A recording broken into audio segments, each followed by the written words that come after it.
ನಮಸ್ಕಾರ ಸ್ನೇಹಿತರೆ. ಇತ್ತೀಚೆಗಷ್ಟೇ ಜಾನಕಿ ಅಮ್ಮನವರು ನಮ್ಮನ್ನ ಬಿಟ್ಟು ಅಗಲಿದ್ದಾರೆ. ಆದರೆ ಅವರ ಪ್ರಿಯ ಶಿಷ್ಯ ಹಾಗೂ ಮಗ ಎಂದು ಕರೆಯಲ್ಪಡುವ SP ಬಾಲಸುಬ್ರಹ್ಮಣ್ಯಂ ಅವರ ಮಗನಾದ SP ಚರಣ್ ಮೇಲೆ ಚಿತ್ರರಂಗದಲ್ಲಿ ಅನೇಕ ದೂರುಗಳು, ಕೇಸ್ಗಳಿವೆ. ಈ ಚರಣ್ ಬಗ್ಗೆ ಕೇಳಿದ್ರೆ ನಿಜಕ್ಕೂ ನೀವು ಕೂಡ ಶಾಕ್ ಆಗ್ತೀರಾ. ಯಾಕಂತಂದ್ರೆ ಇಂತಹ ದಿಗ್ಗಜನಾದ ಬಾಲಸುಬ್ರಹ್ಮಣ್ಯಂಗೆ ಇಂತಹ ಮಗ ಹೇಗೆ ಹುಟ್ಟಿದ ಎಂದು ಆಶ್ಚರ್ಯ ಪಡ್ತೀರಾ. ಕೇವಲ ವೈವಾಹಿಕ ಜೀವನ ಮಾತ್ರವಲ್ಲ, ತನ್ನ ಕೆರಿಯರ್ನಲ್ಲೂ ಏನೂ ಕೂಡ ಸರಿಯಾಗಿ ನಡೆಯುತ್ತಿಲ್ಲ.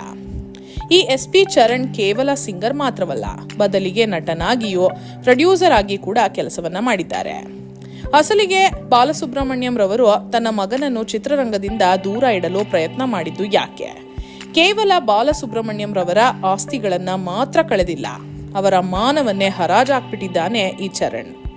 2 ಬಾರಿ ಡೈವೋರ್ಸ್ ತೆಗೆದುಕೊಂಡ್ರು, 3ನೇ ಬಾರಿ ಮದುವೆಗೆ ರೆಡಿಯಾಗಿದ್ದಾನೆ. ಇನ್ನು ಇವರ ಮೇಲೆ ಲೈಂಗಿಕ ಕಿರುಕುಳದ ಕೇಸ್ ಹಾಕಿರುವ ನಟಿಯಾದ್ರೂ ಯಾರು ಅಂತ ಗೊತ್ತಾ? ಈಗ ಈ ಚರಣ್ ಏನ್ ಮಾಡ್ತಿದ್ದಾರೆ? ಈ ಎಲ್ಲಾ ವಿವರಗಳನ್ನು ಈ ವಿಡಿಯೋದಲ್ಲಿ ತಿಳಿಸಿಕೊಡ್ತೇವೆ. ಸ್ಕಿಪ್ ಮಾಡದೆ ವಿಡಿಯೋವನ್ನ ಕೊನೆವರೆಗೂ ತಪ್ಪದೆ ನೋಡಿ. ಅದಕ್ಕೂ ಮುನ್ನ ನೀವು ಕೂಡ ಜಾನಕಿ ಅಮ್ಮ ಹಾಗೂ SP ಬಾಲಸುಬ್ರಹ್ಮಣ್ಯಂ ರವರ ಅಭಿಮಾನಿಯಾಗಿದ್ರೆ ಈ ವಿಡಿಯೋವನ್ನ ತಪ್ಪದೆ ಲೈಕ್ ಮಾಡಿ ಸ್ನೇಹಿತರೆ. ಮತ್ತು ಬಾಲಸುಬ್ರಹ್ಮಣ್ಯಂ ರವರ ಯಾವ ಹಾಡು ನಿಮಗೆ ಇಷ್ಟ ಅಂತ ತಪ್ಪದೆ ಕಮೆಂಟ್ ಮಾಡಿರಿ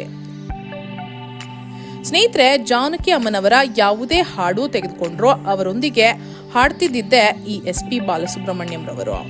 ಇವರನ್ನು ಅನೇಕ ಬಾರಿ ಜಾನಕಿ ಅಮ್ಮನವರು ನನ್ನ ಪ್ರೀತಿಯ ಶಿಷ್ಯ, ತನ್ನ ಸ್ವಂತ ಮಗ ಎಂದು ಕರೆಯುತ್ತಿದ್ರು. SP ಬಾಲಸುಬ್ರಹ್ಮಣ್ಯಂ ರವರು ಯಾವುದೇ ಕಾಂಟ್ರವರ್ಸಿ ಇಲ್ಲದೆ ತಮ್ಮ ಜೀವನವನ್ನ ಸಾಗಿಸ್ತಿದ್ರು. ಆದರೆ ಇವರ ಮಗ ನೋಡಿದ್ರೆ ಬಾಲಸುಬ್ರಹ್ಮಣ್ಯಂ ರವರಿಗೆ ಕಳಂಕ ತರೋದಕ್ಕೇನೆ ಹುಟ್ಟಿದ್ದಾನೆ ಅಂತ ಅನಿಸ್ಬಿಡುತ್ತೆ. ಇನ್ನು ಈಗ SPB ಮಗನಾದ ಚರಣ್ ರವರು ಏನ್ ಮಾಡ್ತಿದ್ದಾರೆ? ಅವರು ಹಾಳಾಗಲು ಕಾರಣ ಯಾರು? ಇನ್ನು ನಟಿ ಇವರ ಮೇಲೆ ಕೊಟ್ಟಿರುವ ದೂರಿನಲ್ಲಿ ಏನಿದೆ ನೋಡೋಣ ಬನ್ನಿ. SP ಚರಣ್ 1972 ಚೆನ್ನೈನಲ್ಲಿ ಜನಿಸಿದ್ರು. ಅಂದ್ರೆ ಇವರಿಗೆ ಈಗ 54 ವರ್ಷ ವಯಸ್ಸು. ತಂದೆ ಬಾಲಸುಬ್ರಹ್ಮಣ್ಯಂ, ತಾಯಿ ಸಾವಿತ್ರಿ. ಇವರಿಗೆ ಪಲ್ಲವಿ ಎಂಬುವ ಅಕ್ಕ ಕೂಡ ಇದ್ದಾರೆ. ಇವರ ಇಡೀ ಕುಟುಂಬವೇ ಸಂಗೀತ ಕ್ಷೇತ್ರಕ್ಕೆ ಮುಡಿಪಾಗಿಟ್ಟಿದ್ದಾರೆ. ಆದರೆ ಮಗ ಚರಣ್ಗೆ ಚಿಕ್ಕ ವಯಸ್ಸಿನಿಂದಲೂ ತಂದೆಯಂತೆ ಸಿಂಗರ್ ಅಲ್ಲ, ಬದಲಿಗೆ ಒಬ್ಬ ನಟನಾಗಬೇಕೆಂಬ ಮಹದಾಸೆ ಇದೆ. ಇನ್ನು ಓದಿನಲ್ಲಿ ಈ ಚರಣ್ ಸಿಕ್ಕಾಪಟ್ಟೆ ವೀಕ್ ಇದ್ರು. 10ನೇ ಕ್ಲಾಸ್ ಮುಗಿಯುವಷ್ಟು ಹೊತ್ತಿಗೆ 7 ಬಾರಿ ಸ್ಕೂಲ್ ಚೇಂಜ್ ಮಾಡಿದ್ರು. ಯಾಕಂತಂದ್ರೆ ನಿನ್ನ ಸಹವಾಸ ಸಾಕಪ್ಪ ಎಂದು ಸ್ಕೂಲ್ಗಳು TC ಕೊಟ್ಟು ಕಳಿಸ್ತಿದ್ರು. ಅವರ ಮಗನನ್ನು ನೋಡಿ SP ಬಾಲಸುಬ್ರಹ್ಮಣ್ಯಂ ರವರಿಗೆ ಯಾವಾಗಲೂ ಚಿಂತೆ ಕಾಡುತ್ತಿತ್ತು. ಇದನ್ನು ತಿಳಿದ SPB ಅವರ ಸ್ನೇಹಿತ ಒಂದು ಸಲಹೆ ಕೊಡ್ತಾರೆ. ನಿನ್ನ ಮಗನನ್ನ ನನ್ನ ಜೊತೆ ಅಮೆರಿಕಾಗೆ ಕಳಿಸ್ಬಿಡು, ಅವನು ಇಲ್ಲೇ ವಿದ್ಯಾಭ್ಯಾಸ ನಡೆಸಲಿ ಎಂದು. ಅದರಂತೆಯೇ ಚರಣ್ ಅಮೆರಿಕಾದಲ್ಲಿ ತನ್ನ ಕಾಲೇಜ್ ಡಿಗ್ರಿಯನ್ನು ಮುಗಿಸುತ್ತಾರೆ. ಇನ್ನು ಓದುತ್ತಿರುವಾಗಲೇ ಗುಜರಾತ್ಗೆ ಸೇರಿರುವ ದೊಡ್ಡ ಬಿಸ್ನೆಸ್ ಮ್ಯಾನ್ ಮಗಳಾದ ಸ್ಮಿತಾ ಪರಿಚಯವಾಗ್ತಾಳೆ. ಅವರೊಂದಿಗೆ ಪ್ರೀತಿಗೆ ಬೀಳ್ತಾರೆ. ಇನ್ನು ಡಿಗ್ರಿ ಮುಗಿಸಿದ ಮೇಲೆ ಅಮೆರಿಕಾದಲ್ಲಿ ಒಂದು ಆಡ್ ಏಜೆನ್ಸಿ ತೆರೆಯಲು ಮುಂದಾಗ್ತಾರೆ ಈ ಚರಣ್.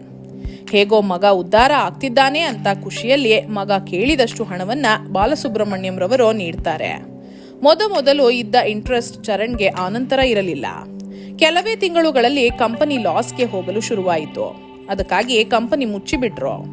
ಅಪ್ಪನ ಕೋಟ್ಯಾಂತರ ರೂಪಾಯಿ ಕಳೆದು ಮತ್ತೆ ಚೆನ್ನೈಗೆ ವಾಪಸ್ ಬಂದ್ರು ಈ ಚರಣ್. ಇನ್ನು ಮಗ ಚರಣ್ ಚೆನ್ನೈಗೆ ಬಂದ ಮೇಲೆ SP ಬಾಲಸುಬ್ರಹ್ಮಣ್ಯಂ ಅವರು ತನ್ನ ಇನ್ಫ್ಲೂಯೆನ್ಸ್ ಉಪಯೋಗಿಸಿ ಮಗನಿಗೆ ಇಳೆಯರಾಜರವರ ಬಳಿ ಹಾಡಲು ಚಾನ್ಸ್ ಕೊಡಿಸ್ತಾರೆ. ಇನ್ನು ಹೇಗಿದ್ರು ಮಗ ಸ್ಮಿತಾ ಎಂಬ ಹುಡುಗಿನ ಪ್ರೀತಿಸ್ತಿದ್ರು. ಅವರಿಬ್ಬರಿಗೆ ಮದುವೆ ಕೂಡ ಮಾಡ್ತಾರೆ. ಇವರಿಗೆ ಮಯೂಕ, ಜಾನ್ವಿ ಎಂಬ 2 ಟ್ವಿನ್ಸ್ ಹುಟ್ಟುತ್ತಾರೆ.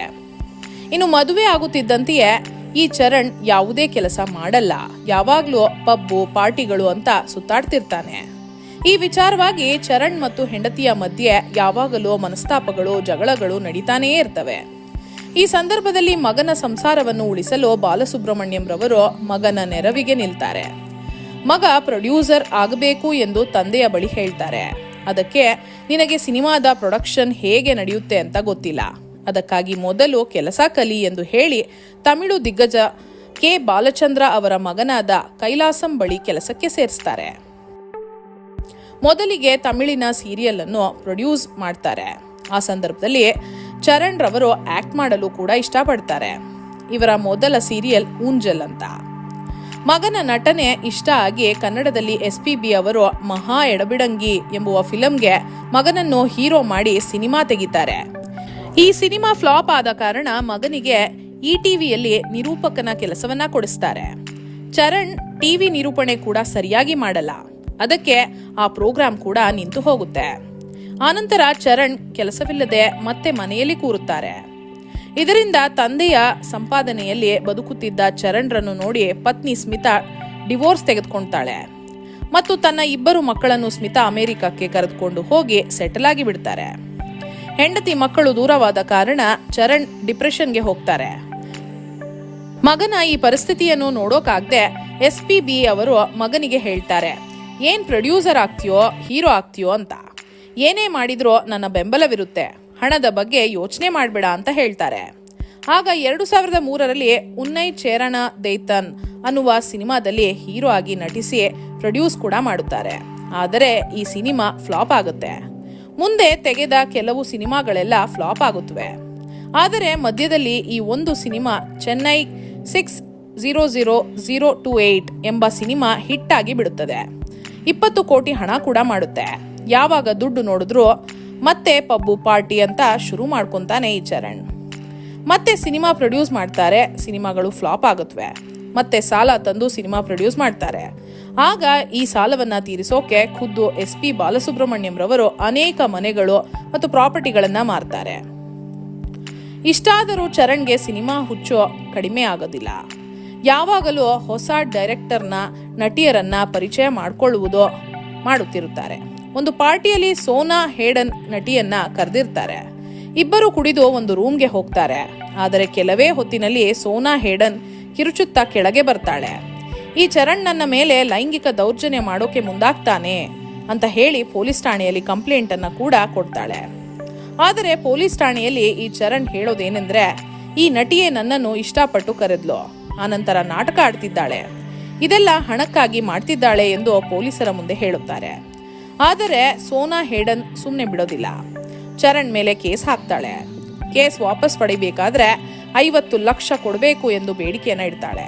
ಬಾಲಸುಬ್ರಹ್ಮಣ್ಯಂ, ಇಳೆಯರಾಜ ಎಲ್ಲರೂ ಮಾತನಾಡಿ 30 ಲಕ್ಷಕ್ಕೆ ಸೆಟಲ್ಮೆಂಟ್ ಮಾಡ್ತಾರೆ. ಆಗ ಈ ಸೋನಾ ಹೇಡನ್ ಕೇಸ್ ವಾಪಸ್ ತೆಗೆದುಕೊಳ್ತಾಳೆ.